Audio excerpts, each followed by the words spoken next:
إن الحمد لله وحده والصلاة والسلام على من لا نبي بعده أما بعد فأعوذ بالله من الشيطان الرجيم بسم الله الرحمن الرحيم إن الله وملائكته يصلون على النبي يا أيها الذين آمنوا صلوا عليه وسلموا تسليما সবাই মোহাব্বতের সহিত পড়ি اللهم صل على محمد وعلى آل محمد كما صليت على إبراهيم وعلى آل إبراهيم إنك حميد مجيد اللهم بارك على محمد وعلى آل محمد كما باركت على إبراهيم وعلى آل إبراهيم إنك حميد مجيد الحمد لله ইসলামী পাঠাগার ও দাওয়াতুল হক রাওনাটের উদ্যোগে আয়োজিত ঐতিহাসিক সিরাতুন নবী সাল্লাল্লাহু আলাইহি ওয়াসাল্লামের আজকের এই ওয়াজ মাহফিলের সম্মানিত সভাপতি, উপস্থিত সম্মানিত উলামায়ে কেরাম, আমার সামনে বসা অত্র এলাকা এবং দূর দূরান্ত থেকে আগত আল্লাহর দ্বীন প্রেমী, কোরআন প্রেমী সর্বস্তরের তাওহীদি জনতা, যুগে যুগে আল্লাহর জমিনে আল্লাহর দ্বীনকে প্রতিষ্ঠার জন্য যারা সবচাইতে অগ্রণী ভূমিকা পালন করে এসেছেন, আমার সম্মানিত যুবক আর তরুণ ভাইয়েরা, স্কুল, কলেজ, ইউনিভার্সিটি এবং মাদ্রাসায় অধ্যয়নরত আমার একান্ত প্রিয় মেধাবী ছাত্র ভাইয়েরা, প্রাণ প্রিয় গাজীপুর, কাপাসিয়ার রাওনাটবাসী, আপনারা সকলেই কেমন আছেন? আমাদেরকে ভালো রেখেছেন কে? আল্লাহ।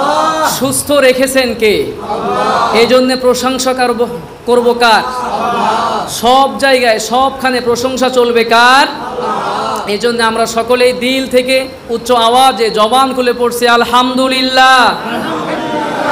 সম্মানিত উপস্থিতি, যেহেতু খুব অল্প সময় আমি কথা বলবো, এই জন্যে কোনো ধরনের ভূমিকা না করেই ডিরেক্টলি কোরআন এবং সুন্নাহ থেকে আপনাদের সামনে খুবই গুরুত্বপূর্ণ কিছু কথা তুলে ধরতে চাই। আপনারা ধৈর্য সহকারে শুনতে রাজি আছেন ইনশাআল্লাহ?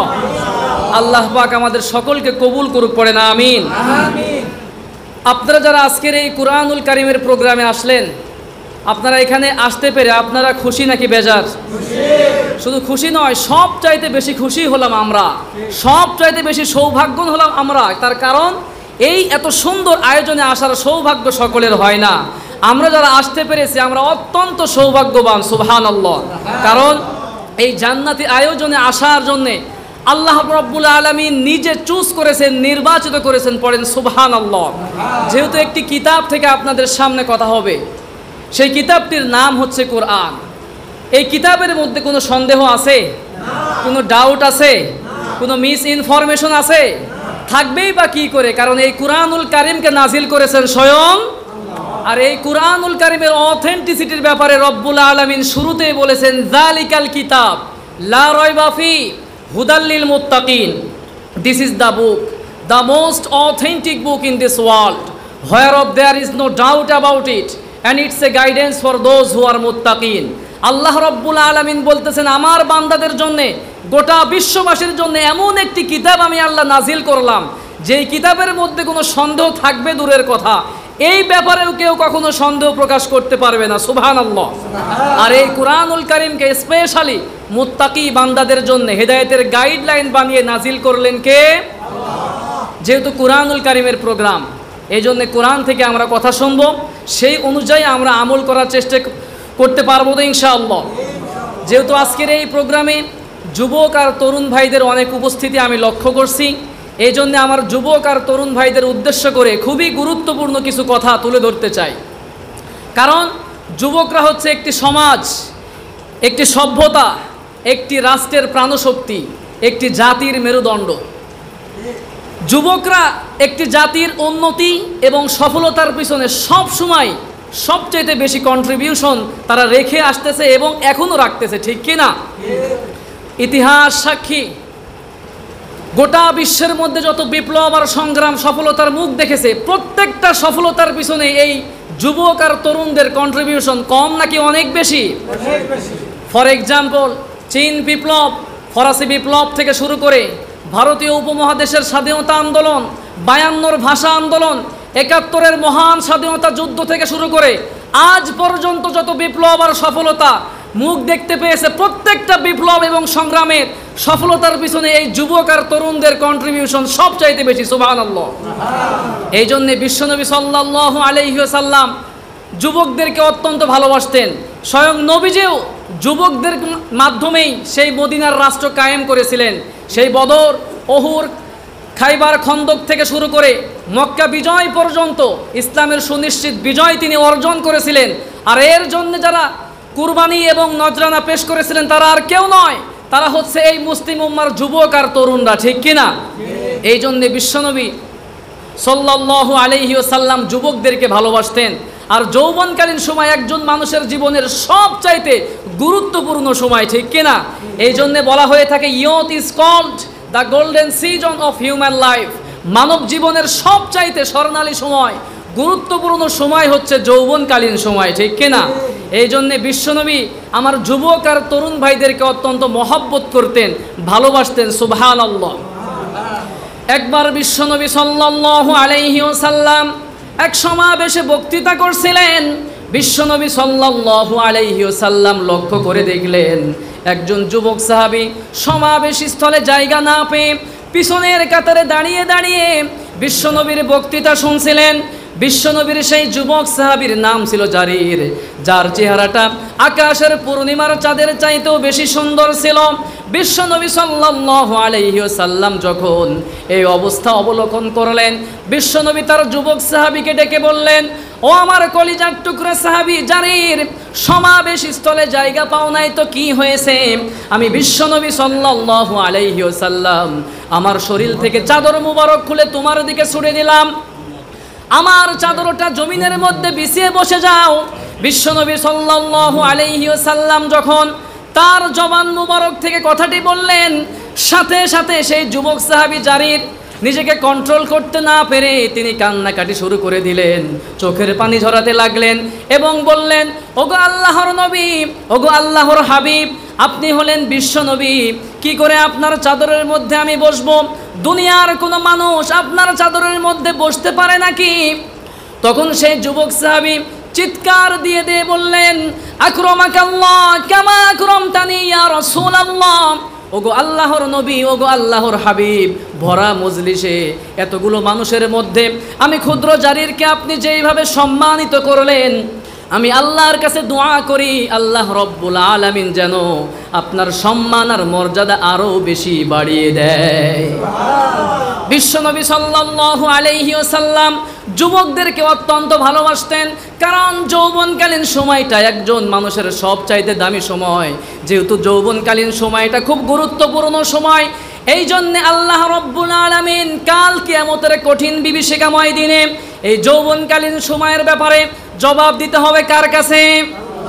তিরমিজির বর্ণনায় হাদিস এসেছে, বিশ্ব নবীর প্রখ্যাত সাহাবী আন ইবনে মাসউদ রাদিয়াল্লাহু আনহু আনিন নবী সাল্লাল্লাহু আলাইহি ওয়াসাল্লাম قال বিশ্ব নবীর একজন প্রখ্যাত সাহাবী ইবনে মাসউদ রাদিয়াল্লাহু আনহু হাদিসটি বর্ণনা করেছেন। বিশ্ব নবী সাল্লাল্লাহু আলাইহি ওয়াসাল্লাম বড় চমৎকার করে বলেছেন, কাল কিয়ামতের কঠিন বিভীষিকাময় দিনে 5টি প্রশ্নের উত্তর না দিয়ে আল্লাহর কোনো বান্দা এক কদম নড়াচড়া করতে পারবে না। 5টি প্রশ্নের উত্তর না দিয়ে আপনি নড়তে পারবেন না। প্রশ্ন শুরু হয়ে যাবে, নাম্বার 1, এক নম্বরে প্রশ্ন করা হবে আন উমরিহি ফিমা আফনাহু, আল্লাহ পাক প্রশ্ন করবেন আমার বান্দা তোমাকে আমি আল্লাহ এত সুন্দর জীবন দিয়েছিলাম, তোমার জীবনের হিসাবটা দিয়ে দাও। আপনার জীবনের ব্যাপারে জবাব দিতে হবে কার কাছে? আমার ভাইয়েরা, দুই নম্বরে প্রশ্ন করা হবে ওয়াং শাবাবিহি ফিমা আবলাহু, আমার বান্দা তোমাকে আমি আল্লাহ বড় মহব্বত করে বড় মায়া করে ভালোবেসে যৌবনকাল দিয়েছিলাম, তুমি তোমার যৌবনকাল কোথায় কিভাবে কাটিয়েছো? আপনার যৌবনকালীন সময়ের ব্যাপারে জবাব দিতে হবে কার কাছে? নাম্বার 3, 3 নম্বরে প্রশ্ন করা হবে ওয়ান মালিহি মিন আইনা ইকতাসাবাহু, আল্লাহ রব্বুল আলামিন প্রশ্ন করবেন আমার বান্দা তোমাকে আমি আল্লাহ ধন সম্পদ দিয়েছিলাম, তুমি কোথা থেকে তোমার টাকা পয়সা ধন দৌলত উপার্জন করেছো? হালাল পন্থায় করেছো নাকি হারাম পন্থায় করেছো? এই ব্যাপারে জবাবদিহি করতে হবে কার কাছে? আর নাম্বার 4, 4 নম্বরে প্রশ্ন করা হবে অফিমা আনফাকাহু, তুমি তোমার ধন দৌলত ইসলামের পক্ষে কাজে লাগিয়েছো নাকি ইসলাম বিরোধী কাজে লাগিয়েছো? তোমার ধন দৌলত কিভাবে খরচ করেছো? এই ব্যাপারে জবাবদিহি করতে হবে কার কাছে? আর নাম্বার 5, 5 নম্বরে প্রশ্ন করা হবে আল্লাহ পাক প্রশ্ন করবেন ওমাজা আমিলা ফিমা আলিমা, যতটুকু জ্ঞান অর্জন করেছো ততটুকুর উপর আমল করতে পেরেছো কিনা? এই 5টি প্রশ্নের উত্তর না দিয়ে আল্লাহর কোনো বান্দা এক কদম নড়াচড়া করতে পারবে না। এই 5টি প্রশ্নের মধ্যে খুবই গুরুত্বপূর্ণ একটা প্রশ্ন থাকবে ওয়াং শাবাবিহি ফিমা আবলাহু, আমার বান্দা তোমার যৌবনকালটা কোথায় কিভাবে কাটিয়েছো? ঠিক কিনা? এই যৌবনকালীন সময়ের ব্যাপারে জবাব দিতে হবে কার কাছে? আহারে আমার যুবক আর তরুণ ভাইরা এখন তাদের যৌবনকাল কাটিয়ে দিচ্ছে বিপিএল আর আইপিএল দেখতে দেখতে, বার্সেলোনা আর রিয়াল মাদ্রিদ করতে করতে আমার যুবক আর তরুণ ভাইরা যৌবনকাল কাটিয়ে দিচ্ছে যৌবনের গান গাইতে গাইতে, ফ্রি ফায়ার আর পাবজি খেলতে খেলতে আমার যুবক আর তরুণ ভাইরা তাদের যৌবনকাল কাটিয়ে দিচ্ছে মেয়েদের পিছনে ঘুরতে ঘুরতে। ঠিক কিনা? আমার যুবক আর তরুণ ভাইরা ফেসবুক, ইউটিউব আর টুইটার দেখতে দেখতে যৌবনকাল কাটিয়ে দিচ্ছে। এই যৌবনকালীন সময়ের প্রত্যেকটা মুহূর্তের হিসাব দিতে হবে কার কাছে? যেহেতু যৌবনকালীন সময়ের হিসাব আল্লাহর কাছে দেওয়া লাগবে, এই জন্যে বিশ্বনবী বললেন যৌবনকালকে কাজে লাগাও। একটা কথা আমি বানিয়ে বলছি না, তিরমিজির বর্ণনায় হাদিস এসেছে বিশ্বনবী সাল্লাল্লাহু আলাইহি ওয়াসাল্লাম বলেছেন ইগতানিম খামসান ক্বাবলা খামসিন, 5টি জিনিস আসার পূর্বে 5টি জিনিসকে গনিমত মনে করো, 5টি জিনিস আসার পূর্বে 5টি জিনিসকে মূল্যায়ন করো। সময় যেহেতু অল্প সব দিকে আমি যাব না, এই 5টি জিনিসের মধ্যে বিশ্বনবী একটা জিনিসকে খুব গুরুত্ব দিয়ে বললেন। বিশ্বনবী বললেন শাবাবাকা ক্বাবলা হারামিক, আমার উম্মতেরা শোনো শোনো, তোমরা বুড়ো হয়ে যাওয়ার পূর্বে তোমরা তোমাদের যৌবনকালকে কাজে লাগাও। ঠিক কিনা? বুড়ো হয়ে যাওয়ার পূর্বে যৌবনকালকে কাজে লাগাতে হবে। এই যে আমার সামনে অনেক মুরব্বী বাবারা দাদারা বসে আছেন, আপনাদেরও এক সময় যৌবনকাল ছিল কি ছিল না? কথা বলেন। এই যৌবন ফুরিয়ে গিয়েছে, আজকে আমরা যৌবনের উন্মাদনায় মত্ত হয়ে রয়েছি। আমাদেরও যৌবন থাকবে না, আমাদেরও যৌবন ফুরিয়ে যাবে। আর নবীজি বললেন যৌবন ফুরিয়ে যাওয়ার পূর্বে তুমি তোমার যৌবনকালকে কাজে লাগাও। আর এই যৌবনকে ধরে রাখার জন্য সারা বিশ্বের সব মানুষেরাই কি প্রচেষ্টা আর প্রয়াস চালাচ্ছে। ঠিক কিনা? আচ্ছা বলেন তো দেখি, এই যৌবনকাল ধরে রাখার যে এত চেষ্টা মানুষ করতেছে, এরপরেও কেউ কি যৌবনকালকে ধরে রাখতে পেরেছে? Nobody wants to lose your time. পৃথিবীর কোনো মানুষ তার যৌবনকালকে হারাতে চায় না, সবাই ধরে রাখতে চায়, কিন্তু কেউ পেরেছে নাকি? কথা বলেন। এই জন্য দেখবেন ঢাকা শহরে যখন আপনি যাবেন, পাবলিক বাসে যখন উঠবেন, পাবলিক বাসে উঠার পরে দেখবেন ওয়াজ মাহফিলের, তাফসিরুল কুরআন মাহফিলের এত পোস্টার আপনার গায়ে ছিটিয়ে মারবে না, যৌবন হেফাজতের হারবালের যত পোস্টার আপনার গায়ে ছিটিয়ে ছিটিয়ে মারবে। ঠিক কিনা? আবার যখন আপনি আপনাদের গাজীপুরে যাবেন, দেখবেন দেওয়ালে দেওয়ালে তাফসিরুল কুরআন মাহফিলের পোস্টার আপনার চোখে এত বেশি পড়বে না, যৌবন হেফাজতের হারবালের যত পোস্টার আপনার চোখে চোখে পড়বে। ঠিক কিনা? এরপরেও কেউ কি যৌবনকে ধরে রাখতে পেরেছে? এই যৌবন থাকবে না, যৌবন ফুরিয়ে যাবে। আর এই জন্যে নবীজি বললেন যৌবন ফুরিয়ে যাওয়ার পূর্বে তুমি তোমার যৌবনকালকে কাজে লাগাও। এখন প্রশ্ন হতে পারে how to spend in your time, আপনি আপনার যৌবনকালকে কিভাবে কাজে লাগাবেন, কিভাবে আপনার যৌবনকালকে আপনি মূল্যায়ন করবেন, কিভাবে আপনি আপনার যৌবনকালীন সময়কে মূল্যবান করবেন, কিভাবে আপনার যৌবনকালকে কাজে লাগাবেন। যিনি আপনার জন্য এই যৌবন দিয়েছেন তার জন্য এই যৌবনকালীন সময়টা ওয়াকফ করে দেওয়া লাগবে। একটু আওয়াজ দিয়ে বলেন তো দেখি, এই যৌবনের মালিক কে? এই যৌবন যেহেতু আল্লাহ পাক দিয়েছেন, এই জন্যে তার দাসত্ব এবং গোলামি করে করে প্রত্যেকটা মুহূর্ত কাটিয়ে দেওয়া লাগবে। যদি আপনার এই সময়টাকে একমাত্র আল্লাহর দাসত্ব করে কাটাতে পারেন, যদি আপনার এই ক্ষণস্থায়ী যৌবনকে আল্লাহ রব্বুল আলামিনের জন্য আপনি ওয়াকফ করে দিতে পারেন, তাহলে কিয়ামতের কঠিন বিভীষিকাময় দিনে আল্লাহ রব্বুল আলামিন আপনার এই ক্ষণস্থায়ী যৌবনের পরিবর্তে চিরস্থায়ী যৌবন দিয়ে আল্লাহ রব্বুল আলামিন তার জান্নাতের মধ্যে চিরস্থায়ী ঢুকিয়ে দিবেন। কারণ কিয়ামতের ময়দানে আপনি চিরস্থায়ী যৌবন পেয়ে যাবেন। তার কারণ black and old people will not go to the paradise. কিয়ামতের ময়দানে কোনো কালো মানুষও জান্নাতে যেতে পারবে না, কোনো মুরব্বী বয়স্ক মানুষও জান্নাতে ঢুকবে না। এখন যারা মুরব্বীরা আছেন বলো, হুজুর আমরা কি ইচ্ছা করে বুড়ো হয়েছি নাকি? আমাদেরকে বুড়ো বানিয়েছেন কে? আমাদের দাড়িগুলো সাদা বানিয়েছেন কে? এখন আপনারা বলবেন, হুজুর তাহলে আমাদের দোষটা কি? আল্লাহ যদি আমাদেরকে জান্নাত না দেন তাহলে আমাদের অবস্থা কি হবে? বিশ্বনবী বললেন কোনো বুড়ো মানুষ জান্নাতে যেতে পারবে না। এই কথা শোনার পরে একজন বুড়ি মহিলা কেঁদেই ফেলল। বিশ্বনবী সাল্লাল্লাহু আলাইহি ওয়াসাল্লাম বললেন, বুড়িমা তুমি কি কারণে কাঁদতেছো, কান্না করতেছো কেন? তখন সেই বুড়ি মহিলা বলল, ওগো আল্লাহর নবী, আপনিই তো বলেছেন কোনো বুড়ি মানুষের জন্যে আল্লাহ রব্বুল আলামিন জান্নাত বানান নাই, কোনো বুড়ো মানুষের জন্যে আল্লাহ পাক জান্নাত বানান নাই, তাহলে আমার মতো বুড়ির অবস্থা কি হবে? বিশ্বনবী সাল্লাল্লাহু আলাইহি ওয়াসাল্লাম বললেন, আল্লাহ রব্বুল আলামিন তার জান্নাতকে সীমাহীন অফুরন্ত নাজার নিয়ামত দিয়ে ভরপুর করে রেখেছেন। আল্লাহ রব্বুল আলামিন তার জান্নাতকে সুন্দর করে সাজিয়ে রেখেছেন। সুতরাং তার জান্নাতকে এনজয় করার জন্যে, উপভোগ করার জন্য শরীরের মধ্যে শক্তি থাকার দরকার আছে নাকি নাই? ও মিয়া, শরীরে যদি শক্তি নাই থাকে তাহলে জান্নাতে গিয়ে 70 জন হুরকে সামলাবেন কেমনে? এই জন্যে শরীরের মধ্যে শক্তি থাকার দরকার আছে নাকি নাই? এই জন্যে নবীজি বললেন, কাল কিয়ামতের ময়দানে যত বুড়ো এবং বুড়িগণ জান্নাতের মধ্যে ঢুকবে, আল্লাহ রব্বুল আলামিন তাদেরকে 30 অথবা 33 বছরের চিরস্থায়ী যৌবন দিয়ে আল্লাহ পাক তার চিরস্থায়ী জান্নাতের মধ্যে ঢুকাবেন। আমার ভাইয়েরা, নবীজি বললেন কোনো কালো মানুষের জান্নাতে যেতে পারবে না। এখন বলবেন, হুজুর আমি তো ইচ্ছা করে কালো হয়েছি নাকি? কালো বানিয়েছেন কে? আবার ফর্সা বানিয়েছেন কে? কিন্তু নবীজি বললেন কোনো কালো মানুষ জান্নাতে ঢুকতে পারবে না। বিশ্বনবী বললেন, কাল কিয়ামতের ময়দানে যত মানুষ জান্নাতে ঢুকবে আল্লাহ রব্বুল আলামিন তাদের দৈহিক সৌন্দর্য এমন করে দিবেন, আকাশের ওই পূর্ণিমার চাইতেও প্রত্যেকটা মানুষের সৌন্দর্য দিয়ে তার চিরস্থায়ী জান্নাতের মধ্যে আল্লাহ ঢুকিয়ে দিবেন। সুবহানাল্লাহ।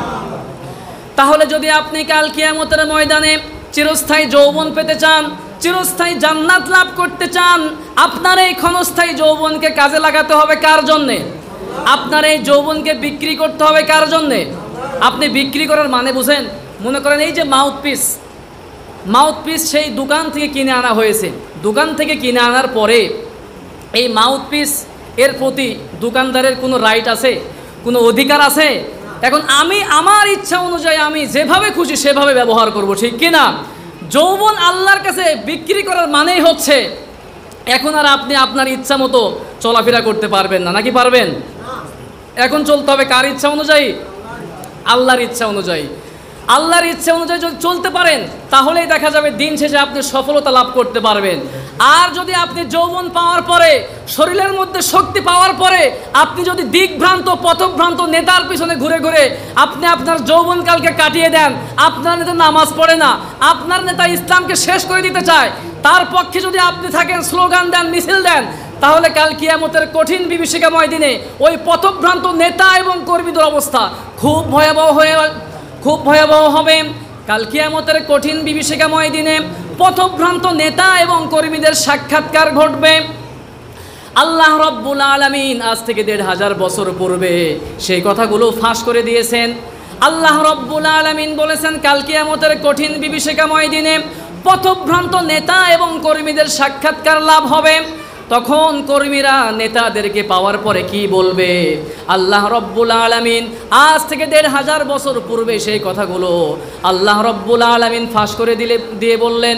কর্মীরা তখন নেতাদের উদ্দেশ্যে বলবে, فقال الضعفاء للذين استكبروا إنا كنا لكم تبعا فهل أنتم مغنون عنا من عذاب الله من شيء।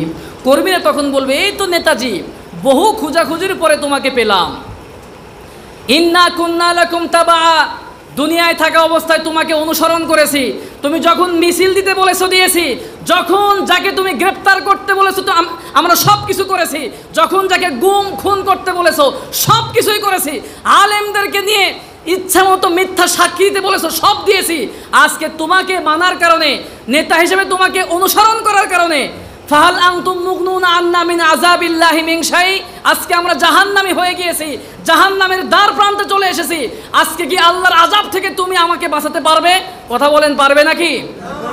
তখন কোনো নেতার কোনো নেতাগিরি চলবে না। নেতাদের একটা স্বাভাবিক বদ অভ্যাস হচ্ছে তারা কিছু শ্রোতা এবং মাইক পাইলেই বক্তব্য দেওয়া, ঠিক কিনা? তখন নেতা বলবে, থাম বেটা, বস, এত চিল্লাপাল্লা করিস না, এত চুপচাপ বসে থাক। মানে শুধুমাত্র তোমাদের বক্তব্য নাই, আমারও কিছু বক্তব্য রয়েছে। তখন নেতা কি বক্তব্য দিবে? একটা কথা আমি বানিয়ে বলছি না, আল্লাহ রব্বুল আলামিন সেই কথাটাও পবিত্র কুরআনুল কারীমের মধ্যে স্পষ্ট জানিয়ে দিয়ে বললেন। নেতা তখন কর্মীদের উদ্দেশ্যে বক্তব্য দিয়ে বলবে, লাউ হাদানাল্লাহু লাহাদাইনাকুম। নেতারা তখন বলবে, আমার কর্মীরা শোনো শোনো, আজকে এত চিৎকার করিও না, আজকে এত হই হুল্লাড় করিও না, আজকে এত চিৎকার আর চেঁচামেচি করে কোনো লাভ হবে না। আজকে জাহান্নামে আসার কারণে সাওয়াউন আলাইনা আজাজিনা আম সাবারনা মা লানা মিন মাহিস। নেতারা তখন বলবে, আমার কর্মীরা শোনো শোনো, আজকে এত চিৎকার করে কোনো লাভ হবে না। আজকে জাহান্নামে আসার কারণে আল্লাহ রব্বুল আলামিন আমি নেতাকে যে শাস্তি দিবেন তোমাদেরকেও সেই একই শাস্তি দেওয়া হবে। আজকে নেতা এবং কর্মী সমান সমান, এই কথা যখন বলা হবে কর্মীরা বলবে, না না, আমরা এটা মানি না, আমরা এটা মানি না, আল্লাহর আদালতে মামলা দায়ের করব। আল্লাহ রব্বুল আলামিনের কাছে গিয়ে ওই সমস্ত পথভ্রান্ত কর্মীরা বলবে, ওগো রব, ওগো মালিক, আপনার কাছে আমরা একটা মামলা দায়ের করতে চাই, আপনার কাছে আমরা একটা মূল দাবি জানাতে চাই। আল্লাহ রব্বুল আলামিন বলবেন, আমার বান্দারা তোমরা কি বলতে চাও বলো। তখন তারা বলবে, ইন্না আতা'না সাদাতানা ওয়া কুবারানা ফাআদাল্লুনাস সাবিল। কর্মীরা বলবে, আল্লাহ, এই সমস্ত মানুষদেরকে আমরা দুনিয়ায় থাকা অবস্থায় নেতা হিসেবে মেনেছি, এই সমস্ত মানুষেরা আমাদেরকে যখন যা বলেছে তাই করেছি, এদেরকে মানার কারণে আজকে আমরা জাহান্নামী হয়ে গিয়েছি, তারাও জাহান্নামে এসেছে।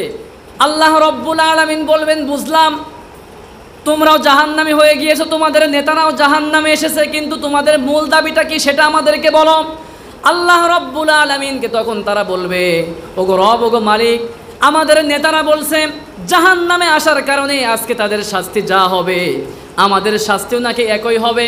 আজকে নাকি নেতা কর্মী সমান সমান, আমরা এটা মানতে পারছি না।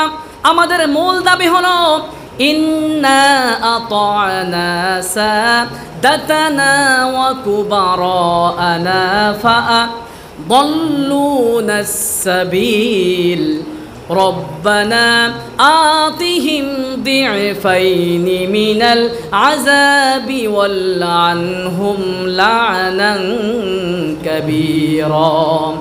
তখন কর্মীরা বলবে, ওগো রব, দুনিয়ায় থাকা অবস্থায় আমাদের নেতাদেরকে আমরা অনেক সম্মান দেখিয়েছি, তারা যখন যা বলেছে সব কিছু আমরা করেছি, তাদের কথা মানার কারণে আজকে আমরা জাহান্নামী হয়ে গেলাম।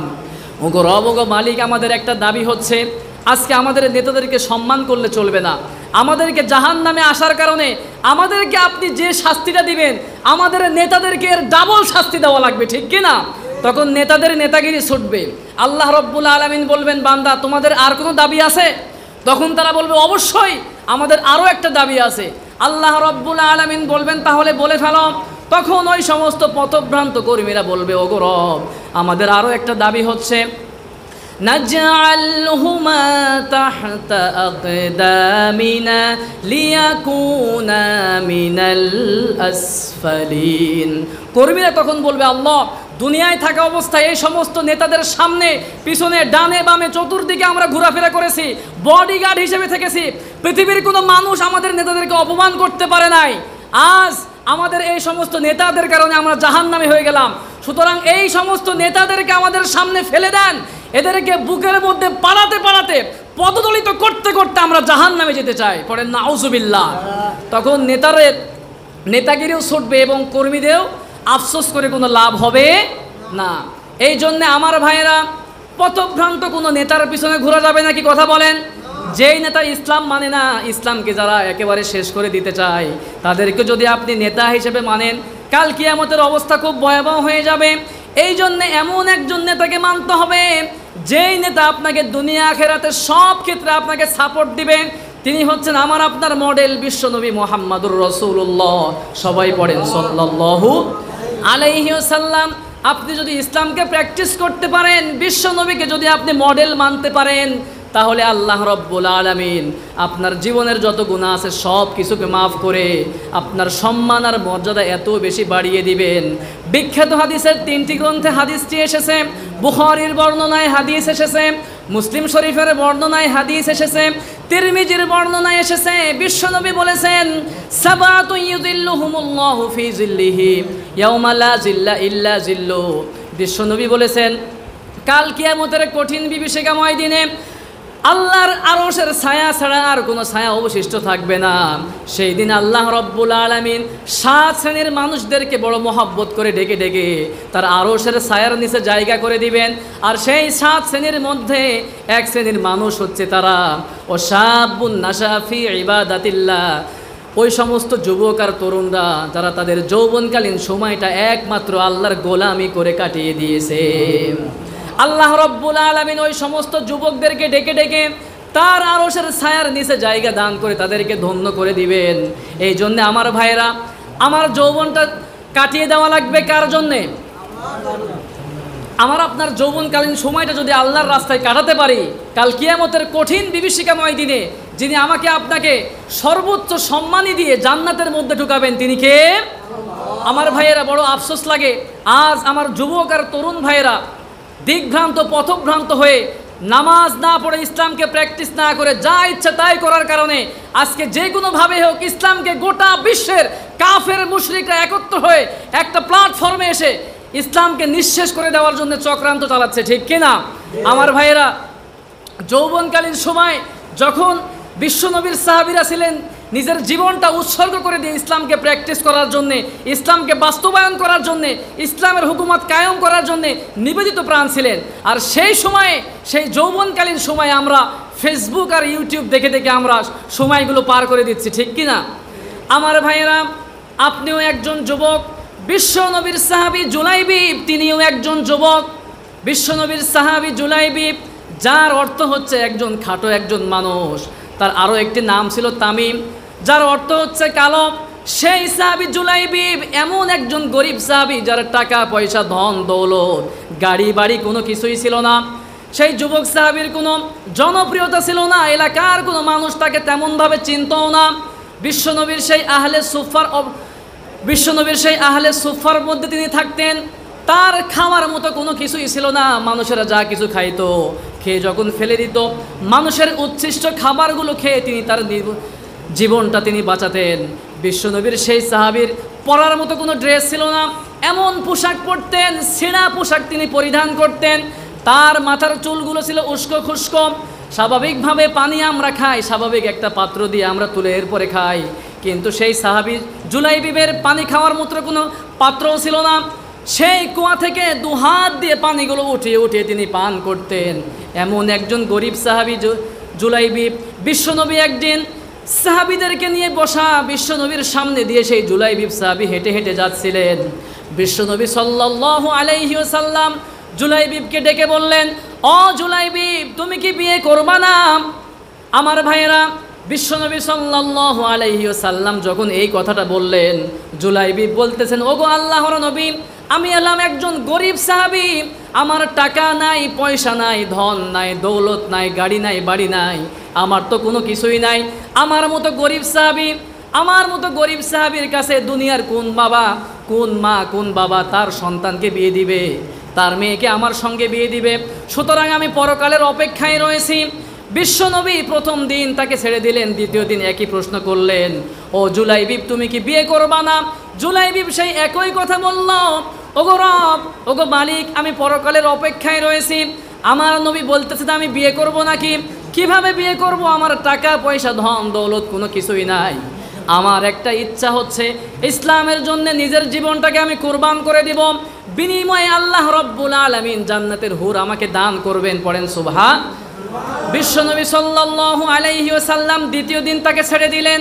তৃতীয় দিন তিনি আসলেন, বিশ্বনবী বললেন, ও জুলাইবিব, তুমি কি বিয়ে করবা না? বিশ্বনবী যখন বললেন, জুলাইবিব সেই আগের দিনের উত্তর দিয়ে বললেন, ওগো আল্লাহর নবী, আমার মতো জুলাইবিব গরিব সাহাবীর কাছে কোন মা, কোন বাবা তার সন্তানকে বিয়ে দিবে, তার মেয়ে দিবে? সুতরাং আমি পরকালের অপেক্ষায় রয়েছি। পরকালে আল্লাহ রব্বুল আলামিন আমাকে জান্নাতের হুর দান করবেন। সুতরাং আমার দ্বারা বিয়ে করা সম্ভব না, কারণ আমাকে কোনো মেয়ে বিয়ে দিবে না। বিশ্বনবী বললেন, জুলাইবিব, তুমি আমার সামনে চলে আসো। বিশ্বনবী সাল্লাল্লাহু আলাইহি ওয়াসাল্লামের সামনে যখন সেই জুলাইবিব সাহাবী চলে আসলেন, বিশ্বনবী বললেন, আমার সাহাবী জুলাইবিব, শোনো, অমুক এলাকায় যাও, ওই জায়গায় আমার একজন আনসারী সাহাবী থাকে, আনসারী সাহাবীর কাছে গিয়ে বলো, বিশ্বনবী আপনার মেয়েকে আমার কাছে বিয়ে দেওয়ার প্রস্তাব পাঠিয়েছেন। বিশ্বনবী সাল্লাল্লাহু আলাইহি ওয়াসাল্লামের কাছ থেকে অনুমতি পেয়ে সেই আনসারী সাহাবীর কাছে চলে গেলেন। আনসারী সাহাবীর ঘরের মধ্যে নক করলেন। ঘরের দরজা নক করার পরে ঘর থেকে সেই আনসারী সাহাবী বের হয়ে আসলেন। আর সেই আনসারী সাহাবীর মেয়ে তদানীন্তন সময়ে মদিনার মধ্যে সবচাইতে সুন্দরী মেয়ে ছিল। আর অপরদিকে জুলাইবিবের চেহারা ভালো না। জুলাইবিব একজন গরিব সাহাবী, টাকা পয়সা ধন দৌলত কোনো কিছুই নাই। তার চেহারাগুলো একেবারে উস্কো খুস্কো চুল, তার চেহারার চামড়াগুলো একেবারে কালো। আর অপর প্রান্তে আনসারীর মেয়ের আনসারীর যে মেয়ে ছিল সবচাইতে সুন্দরী মেয়ে। বিশ্বনবী সাল্লাল্লাহু আলাইহি ওয়াসাল্লামের দেওয়া প্রস্তাবটা তিনি বললেন, ওগো আনসারী সাহাবী, আপনার মেয়ের সঙ্গে আমার বিয়ের প্রস্তাব নবীজি পাঠিয়েছেন। পড়েন আল্লাহু আকবার। বিশ্বনবী সাল্লাল্লাহু আলাইহি ওয়াসাল্লামের দেওয়া প্রস্তাবের কথা তখন তিনি বললেন, বলা মাত্রই সেই আনসারী সাহাবী বলতেছে, তোমার কাছে আমি আমার মেয়ে বিয়ে দিব না। তার কারণ হচ্ছে তোমার ধন দৌলত গাড়ি বাড়ি কিছুই নাই, তোমার কাছে আমার মেয়ে বিয়ে দিব না। কিন্তু একটু দাঁড়াও, আমার স্ত্রীর সঙ্গে একটু পরামর্শ করে নেই। স্ত্রীর সঙ্গে যখন পরামর্শ করা হলো, স্ত্রী বলতেছে, গরিব সাহাবী জুলাইবিব, তার ধন দৌলত গাড়ি বাড়ি কিছুই নাই, আমার মেয়েকে কিভাবে খাওয়াবে, কিভাবে পড়াবে? সুতরাং তার কাছে আমাদের মেয়ে বিয়ে দিব না। এই কথা যখন বলল, জুলাইবিবকে যখন তাড়িয়ে দিবে, বিদায় করে দিবে, তখন ঘরের ভেতর থেকে সেই সুন্দরী মেয়ে সব কথা শুনে ফেলল। শুনে ফেলার পরে সে বলতেছে, ও বাবা, ওগো আমার আম্মা জান, শোনো শোনো, তোমরা কি করে নবীজির দেওয়া প্রস্তাবকে প্রত্যাখ্যান করে দিচ্ছ? তোমরা যদি এই বিয়েতে রাজি নাও থাকো, আমি মেয়ে হয়ে আমার সেই যুবকের সঙ্গে, নবীজির পছন্দ করা যুবকের সঙ্গে বিয়ে বসতে রাজি হয়ে গেলাম।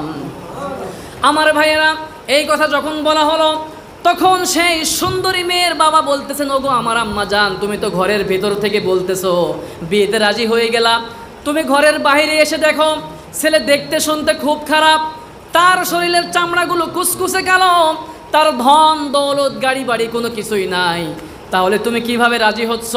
তখন সেই মেয়েটি আবার সুন্দর করে জবাব দিয়ে বলল, ওগো আমার আব্বা জান, ওগো আমার আম্মা জান, খুব ভালোভাবে শোনেন, সে যদি দেখতে শুনতে খারাপও হয়, তার যদি টাকা পয়সা গাড়ি বাড়ি কোনো কিছু নাও থাকে, এরপরেও সেই যুবকের সঙ্গে আমি বিয়ে বসতে রাজি হয়ে গেলাম, কারণ আমার জন্য যেই যুবককে বিশ্বনবী পছন্দ করেছে, তার সাথে আমার বিয়ে বসার মধ্যেই বরকত থাকবে। এখন আপনারা বলেন, মেয়েটি বিয়ে বসার ক্ষেত্রে দিনদারিতাকে প্রাধান্য দিল নাকি দুনিয়াকে প্রাধান্য দিল? দিনদারিতাকে প্রাধান্য দিল। আজ আমার যুবক ভাইয়েরা বিয়ে করার ক্ষেত্রে দেখে কোন মেয়ে কত সুন্দর করে মেকআপ করেছে, কোন মেয়ের শরীরের চামড়া সুন্দর, কোন মেয়ের বাবার টাকা অনেক বেশি রয়েছে, আবার মেয়ে পক্ষেও দেখে ছেলে সরকারি চাকরি করে নাকি, ছেলের টাকা পয়সা কেমন রয়েছে, ছেলের চেহারা কেমন রয়েছে। এই জন্য আজকে গোটা বিশ্বের মধ্যে দাম্পত্য জীবনে সুখ আছে, কথা বলেন। বিশ্বনবীর সুন্নাহ না মানার কারণে গোটা বিশ্বে আজকে, শুধু গোটা বিশ্বের সব কথা বললে ভুল হবে, স্বাভাবিকভাবে আজকে আমাদের বাংলাদেশের দিকে একটু তাকান, এত ডিভোর্সের হার বেড়ে গিয়েছে, প্রত্যেকটা মিনিটে মিনিটে ডিভোর্স হয়ে যাচ্ছে, কথায় কথায় ডিভোর্স হচ্ছে। যদি আজকে দিনদারিতে দেখা হতো বিয়ে করার ক্ষেত্রে, যদি কুফু দেখা হতো, দিনদারিতে দেখা হতো, আজকে এত অসুবিধা দাম্পত্য জীবনে হতো, কথা বলেন। দাম্পত্য জীবনটা সুখ আর শান্তি দিয়ে ভরপুর করে দিতেন কে? বিশ্বনবীর সেই সাহাবীর সঙ্গে, জুলাইবিবের সঙ্গে সেই মেয়ের বিয়ে হয়ে গেল। বিশ্বনবী সাল্লাল্লাহু আলাইহি ওয়াসাল্লামের কথা অনুযায়ী বিয়ে হওয়ার পরে স্বাভাবিকভাবে বাসর রাত, ফুল সজ্জার রাত, একজন যুবক আর যুবতীর জন্য অনেক আকাঙ্ক্ষিত একটা রাত, ঠিক কিনা? স্বাভাবিকভাবে দুইজন স্বামী স্ত্রী অনেক সুন্দর করে মত বিনিময় করছেন, অনেক আনন্দঘন মুহূর্ত কাটাচ্ছেন। হঠাৎ করে ঘরের বাহির থেকে আওয়াজ আসলো, আইনা জুনুদুল্লাহ, আল্লাহর সৈনিকরা কোথায়? জিহাদের ডাক চলে এসেছে, তোমরা রওনা হয়ে যাও, জিহাদ করতে হবে, জিহাদের ময়দানে চলে আসো।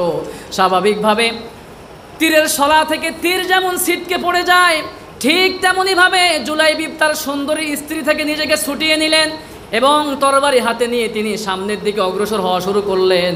এমতো অবস্থায় সুন্দরী স্ত্রী বলতেছে, প্রাণের স্বামী আমার, বাসর রাতে আমাকে রেখে আপনি কোথায় চলে যান? তখন সেই জুলাইবিব সাহাবী বলতেছে, আল্লাহর রসুলের ডাক এসেছে, জিহাদের ডাক চলে এসেছে, শহীদ হওয়ার জন্য জিহাদের ময়দানের দিকে ছুটে চলে যাচ্ছে। আল্লাহু আকবার। আর এখন তো আমরা, আমার যুবক ভাইয়েরা, জুলাইবিব তার